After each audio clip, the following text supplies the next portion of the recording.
А вот такой заложили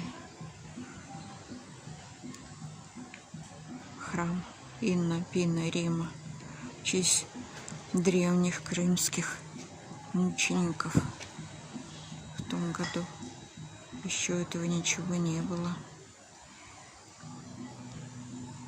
Ученики святого апостола Андрея Первозванного. Вот так, среди сосен, среди кипарисов. Ничего не задели, заложили собор.